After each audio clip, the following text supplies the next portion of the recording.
Good evening. I'm Lana Cooper, your horrifying host. And today we are going to be talking about when the things that you love most betray you.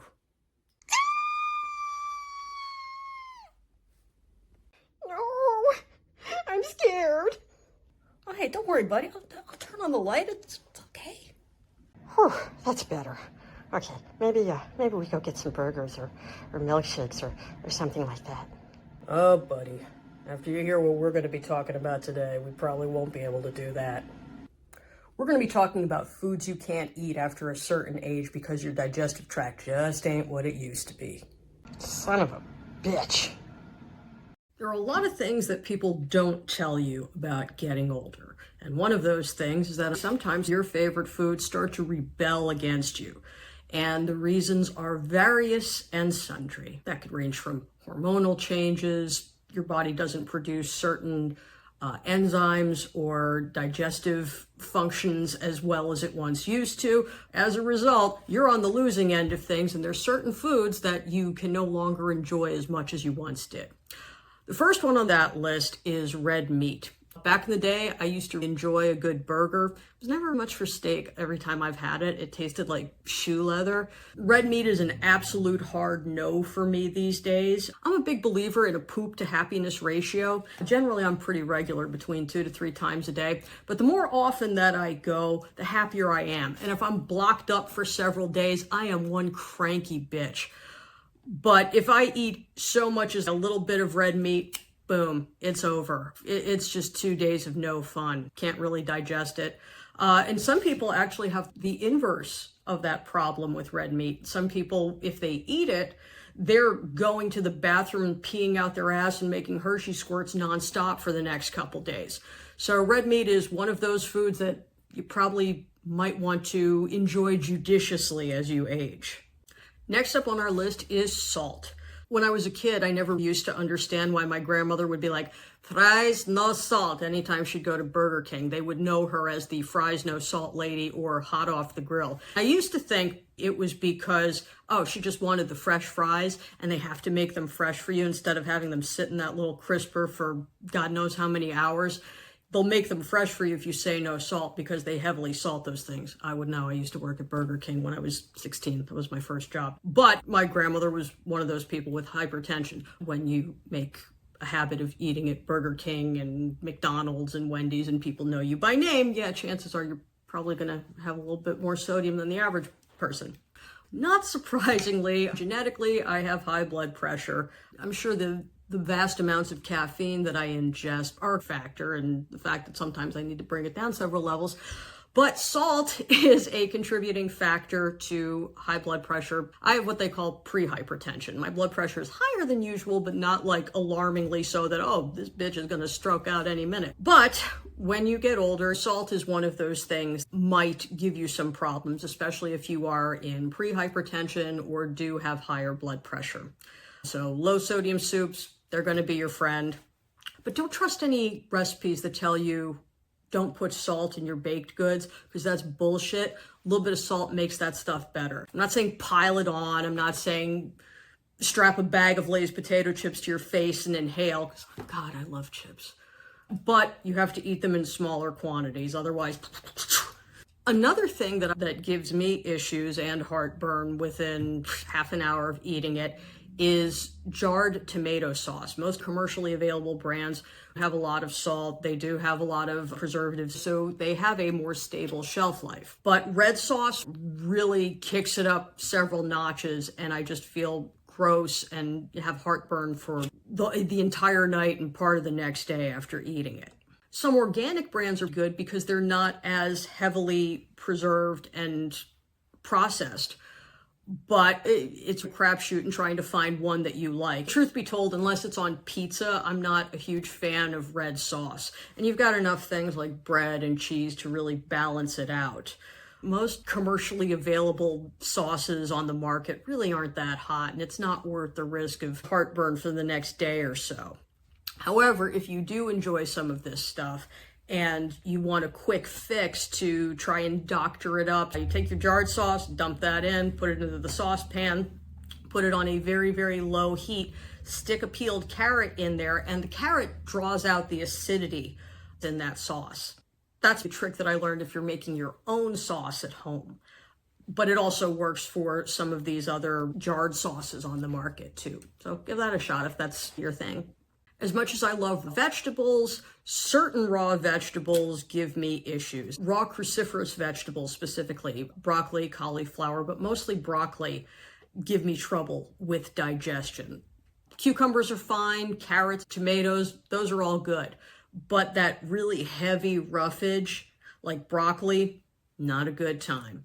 Some other foods that commonly cause problems as you age include lunch meat. I'm not a big lunch meat eater, never was even when I was a kid. Sometimes I would like bologna roll-ups with crumbled potato chips. My dad used to make those when there was no bread in the house, so we would get creative. That said, lunch meat is one of the most common contributors to gout, which is not a good time either when your foot swells up and it's just a big old pain in the ass.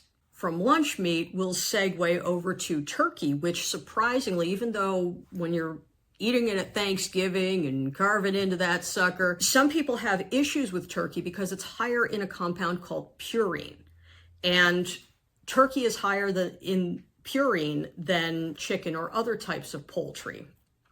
Turkey has this higher elevation of purine, which causes a buildup of uric acid, which was another contributing factor to gout. So if you're a meat eater, there's a lot of things that are now off the table as you age. So red meat you have to worry about. Lunch meat's a no-go.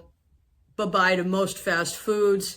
Turkey, which you think is a pretty generally healthy type of food, especially if you're opting for turkey burgers. That one's a no-no, especially if you want to minimize your potential for getting gout. However, while turkey has that higher elevation of purine, chicken is pretty safe, as are other forms of poultry. Other things that start tampering with your intestines as you age are some of your favorite beverages. For instance, coffee, tea, caffeinated beverages, and even some of the things that you put into it have diminishing returns. I'm a big believer that you should pick and choose your battles carefully. And while I am perfectly fine with not eating red meat ever for the rest of my life, I refuse to give up caffeine. I don't care if I have pre-hypertension, let's emphasis on pre. I refuse to give up any sort of coffee, tea, or artificial sweeteners. What heroin is to Keith Richards, caffeine and artificial sweeteners are to me. They're basically the only thing holding me together. I think you're forgetting someone very important, someone very fuzzy and very cute. Well, yes, of course. You too, Sammy. However, thankfully, caffeine, coffee, tea, certain caffeinated beverages, while they do give a lot of people excess jitters, I really don't have those problems. I'm not overly sensitive to caffeine. Same thing for being able to process artificial sweeteners. I've been drinking diet sodas since I was a kid, and I actually crave the sweet, sweet tang of aspartame. So Splenda, Equal, Sweet and Low, bring it on. Honestly, I'm not a big fan of stevia. I know that's supposed to be the natural, healthy alternative, but it fucking sucks. It has this weird ass aftertaste. And some people have issues also putting milk or dairy in their coffee. Milk and dairy and cheese, god damn it, are some of the things that also begin to betray you as you age. Thankfully, I have not crossed that bridge, and I am okay with dairy. Yogurt is a regular part of my day. Once a month or so, I'll make myself a fun little cheese board. So cheese is okay, but I know a lot of other folks have dairy sensitivities as they've crept into their 40s. So coconut yogurt, those are all great alternatives to help you still get your calcium, which you need as you age, which is crazy. All of the things that you need are in these foods that cause you discomfort. But coconut milk, almond milk, and again, taking supplements to make sure that you are healthy and have all of the nutrients you need. Go watch my video on supplements. Woo! With dairy in particular, it causes bloating, gas, all of that fun stuff. And it's because it's harder to break down the lactose in it as you age. Some of those enzymes that are responsible for helping that start to drop off in quantity as you get older, making it more difficult to eat dairy, cheese, milk, and ice cream. God damn it. And then get ready for more horror, because while you might not be able to enjoy a nice little cone of ice cream or custard when you're walking around the county fair or the carnival or at the shore, fried foods are also off the menu too as you get older. So funnel cakes, fries, fried chicken, all those things that you love are going to start to wreak havoc on you if you decide to ingest so much as a little bit of a fritter. So bringing that down several notches, because we don't want my hypertension to kick up. So the problem with fried foods is due to all of the excess fat that's in the oil that seeps into whatever food it is that you're cooking, and also makes it taste good. Spicy foods are another thing that can cause that acid reflux to kick up. That's kind of a no-brainer. Not everybody has a high tolerance for spicy foods. Some people, like my father, were genetically blessed to be able to enjoy hot peppers and hot sauce on just about anything, from eggs to ice cream, well into his 70s. Thankfully, I think I have my father's genetics in that regard, because I'm fine with spicy foods. Bring on the Indian food, bring on the curry, bring on the hot sauce, I'm fine. But some people, even mildly spicy foods cause them discomfort. My best friend, hi Nicole, has issues with white or yellow onions, whether they are cooked or whether they're raw. She's fine with red onions, but white or yellow onions, for whatever reason, cause her discomfort, stomach-wise and indigestion-wise. On the flip side, you have somebody like my dad, who in his 70s, when I would be visiting back home, my dad would be up at 2 o'clock in the morning in a fit of insomnia, and I'd wander downstairs not able to sleep either, and my dad would be in the kitchen making himself a hot dog in the microwave at 2 a.m. So he would then put it on a bun, which was nicely toasted, slathered with butter, raw onions, and raw garlic, and would just chow down on that. And I'm like, yeah, dude, no wonder why you can't sleep. But it made for great conversation. So we would sit there, my dad would eat his nightmarish hot dog that would probably give mere mortals indigestion, but would be a-okay eating that. Thankfully, I think I'm in my father's camp as far as foods that I can eat when I'm older, but a lot of folks probably might want to forego that 2 a.m. hot dog with raw onions and garlic and butter.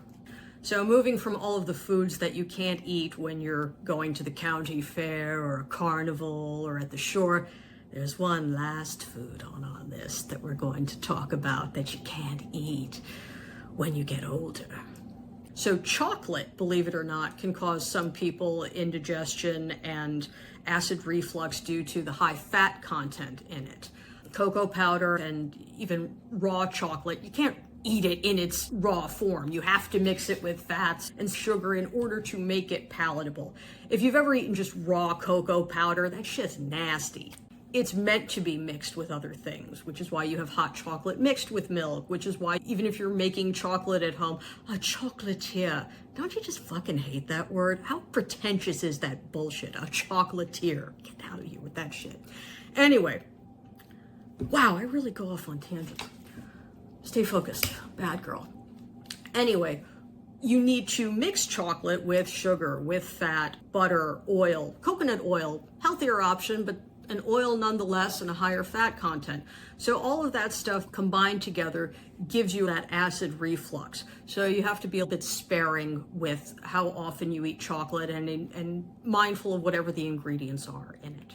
So we've covered a lot of ground today talking about the foods that nobody tells you start to give you issues as you get older. Now, these are not universal. These are just a few common foods to be wary of as you travel down the path of middle-aged and beyond. In most cases, some of these things might be okay with you, and you can just continue to eat them in small quantities.